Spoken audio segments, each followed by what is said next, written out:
मैं बहुत खुश रहने वाली लड़की थी। मुझे मेरे चाचा चाची ने पाला था। मेरे मामा पापा बचपन में ही एक एक्सीडेंट के दौरान दुनिया से चले गए। मैंने माँ बाप के बिना जैसे भी हुआ ज़िंदगी गुजारी। मेरी शादी चाचा और चाची ने करवाई। मेरा शौहर बहुत अच्छा था और मेरा ख्याल रखता था। मुझे उदास नहीं होने देता था। मेरा शौहर उस वक्त बहुत खुश था जब हमारे यहाँ पहली बेटी हुई थी। वो खुशी से मुझे सीने से लगाता था। फिर यूं हुआ, अल्लाह पाक ने मुझे 5 बेटियां दी। एक बेटी अब नॉर्मल थी, वो चल फिर नहीं सकती थी। मेरा शौहर मेरी सास ताने देने लगी। मैं अपनी बेटियों को लेकर बहुत रोई थी। शौहर मुझसे मुंह फेरने लगा। मुझे खर्ची देना बंद कर दी। मेरी छोटी छोटी शहजादियां भूख से तड़पने लगी। जब अपनी बेटियों की भूख बर्दाश्त न हुई तो मैं अपने शौहर से झगड़ा करने लगी। जब मैं अपने शौहर से लड़ती, मेरी छोटी छोटी नन्ही सी परियां दीवार के साथ खड़ी एक कोने में चीख चीख कर रोया करती थी।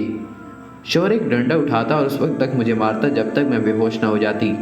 मेरी बेटियां मेरे होश आने तक मेरे साथ बातें करती रहती। एक कहती मामा उठ जाओ, एक मेरा मुंह चूमती, मेरी आंख खोलने की कोशिश करती। बड़ी वाली इतनी डर जाती वो मेरे दुपट्टे में छुप जाती। जब मैं होश में आती तो कहती मामा हमको खाना नहीं खाना, बस आप हमारे पास हो जाएं। अपनी भूखी बेटियों को सीने से लगाकर लोरी सुनाती। चाचा चाची ने बोझ उतारा, सर से कोई सहारा बाकी नहीं था। सास मेरा कलेजा खाने को दौड़ती थी। शौहर घर आता, मेरी बेटियां मेरे पीछे चुप जाती थी। मेरी बड़ी बेटी 7 साल की थी। एक दिन मेरे शौहर ने उसे कहा खाना डाल कर दो। वो खाना प्लेट में डाल रही थी। खाना गर्म होने की वजह से उसके हाथ से गिर गया। मेरे शौहर ने उसे इतना मारा कि उसके मुंह से खून निकलने लगा। कहने को बाप है लेकिन वो जलाद है। उसे लगता है बेटियां बोझ है। मेरा दिल इस दिन बहुत चाहा था कि बेटियों को लेकर जहर खा लूं, लेकिन अपने जिस्म के टुकड़ों को कैसे तकलीफ दे सकती थी। मैं पड़ोसियों से मांगकर, लोगों से चोरी मांगकर अपनी बेटियों का पेट भरती। ईद शब रात पर उनको कहीं ना कहीं से कपड़े ला कर देती थी। इनकी मुस्कुराहट मेरी जिंदगी थी। मेरी बेटियां मेरी जान हैं। फिर एक दिन यूं हुआ, मेरे शौहर ने दूसरी शादी कर ली। मैं बहुत रोई और मेरी जान निकल गई थी। वो दुल्हन घर ले आया। कुछ दिन गुजरे, रात के वक्त मेरी एक बेटी बहुत बीमार हो गई। मैं उसके कमरे का दरवाज़ा खटखटाती रही। वो ना उठा। मैंने चिल्लाना शुरू कर दिया। मोहल्ले वाले इकट्ठे हो गए। वो मेरी बेटी को अस्पताल ले गए। सुबह मेरा शौहर डंडा लिए मेरे पास आया और मुझे गालियाँ देने लगा। मुझे बालों से पकड़कर घसीटते हुए कमरे में ले आया। मेरी बेटियाँ रोने लगी।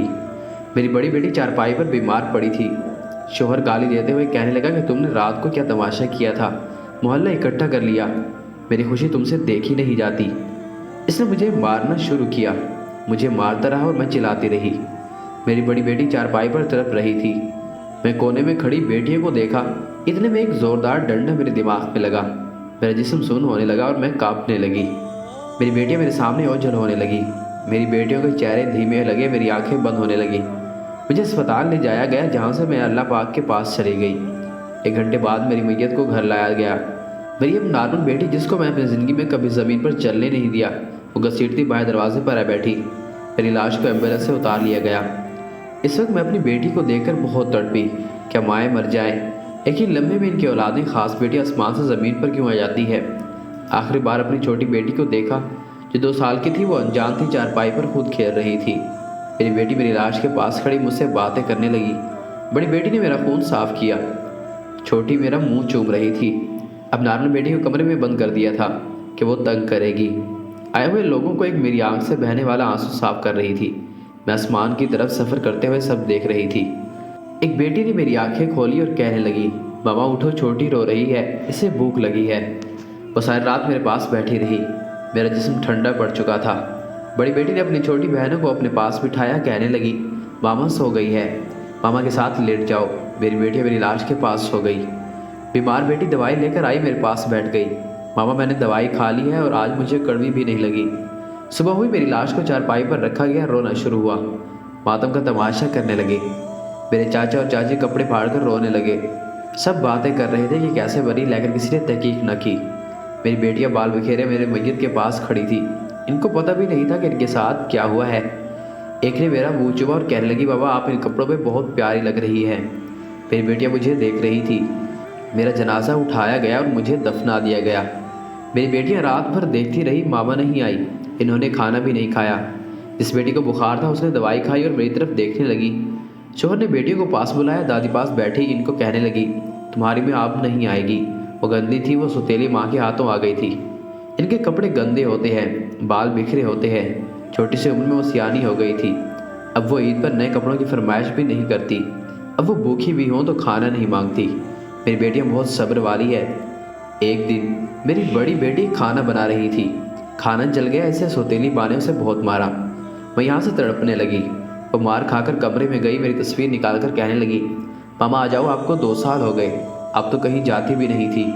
दादी कहती हैं आप अल्लाह के पास है, मेरे अल्लाह पाक से बात करवाए। मैं अल्लाह पाक से कहूँगी कि हम सब बहनें मामा को बहुत याद करती है, हमारी मामा को भेज दे। मेरी बड़ी बेटी माँ की तरह छोटी बहनों का ख्याल रखती। एक दिन मेरी अब नॉर्मल बेटी को सर्दी लग गई। रात को मेरी बड़ी बेटी कैसे संभालती। सब बहनें इसको लेकर रोती रही। सर्दियों की रातें थी, हर कोई अपने कमरे में था। मेरी बड़ी बेटी दौड़ती रही, कभी अपने बाबा को उठाती, कभी दादी को, पर किसी ने इनकी तरफ तवज्जो न दी। मेरी बेटी चीखती चिल्लाती रही। मेरी बड़ी बेटी भी इतनी मैच्योर न थी कि वो बहन की बीमारी समझ सकती। वो तो एक माँ ही औलाद की बीमारी का दुख समझती है। खैर, रात के आखिरी पहर मेरी अब नॉर्मल बेटी दुनिया छोड़कर मेरे पास आ गई। मेरी बड़ी बेटी सुबह चिल्लाई कि मेरी बहन रात से नहीं बोल रही। खैर, दुनियावी दिखावा किया गया, उसे भी सफ़ेद कपड़ा पहनाकर मेरे पास भेज दिया गया। मेरी अब नॉर्मल बेटी ने इस दिन सफ़ेद कपड़े पहने। बड़ी बेटी बहुत रोई और चीख चीख कर कहती रही, मामा ने ये कपड़े पहने, अभी तक वापस नहीं आई। मेरी फूल सी शहजादी ने आज सफ़ेद कपड़े पहन लिए हैं तो आप मामा के पास जा रही है। तो मामा को भूलना आप ही बेबस मजबूर थी, मैं आपके लिए कुछ न कर सकी, मुझे माफ़ कर देना। मामा से बोलना हम शरारतें बहुत नहीं करती, हम खाना भी नहीं मांगती, हम चुप रहती है। बाबा हमें बहुत मारते हैं, हमें बाबा को देखकर बहुत ही सहम जाती है। मामा को कहना मामा आप होती थी, मैं डर कर आपके दुपट्टे में छुप जाती थी। मुझे अब ये दुनिया वीरान लगती है जब मेरी बेटियां घर से बाहर दूसरे बच्चों की माओ को उनका ख्याल करते देखती है तो वो घर आकर मुझे ढूंढती है। मैं जब नहीं होती वो एक दूसरे के चेहरे की तरफ देखकर चुप कर जाती है। वो समझ नहीं पाती इनको किसके पास जाना है, कोई दर्द हो तो किससे कहना है। बाप तो बोझ समझता है। एक दिन बाप ने नए कपड़े लेकर दिए तो वो बहुत खुश थी। मेरी कब्र पर आकर कहने लगी, मामा देखो हमने नए कपड़े पहने हैं, कौन ज़्यादा प्यारी लग रही है। मेरी नीली आंखों वाली बेटी कब्र के पास बैठकर कहती है, मामा आ जाओ या हमें अपने पास ले जाओ।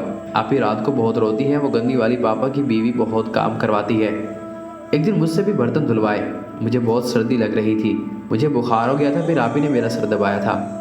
मेरी शहजादी बेटियाँ बहुत रोती है, मुझे इनकी तड़प देखी नहीं जाती। मैंने ये ख़त इसलिए लिखा है ताकि मैं लोगों को बताऊं कि बेटियां बोझ नहीं होती, बेटी को सीने से लगा लिया करो। औलाद तो अल्लाह पाक देता है, तो किसी को बेटी पैदा करने पर गुनहगार ना बना दो।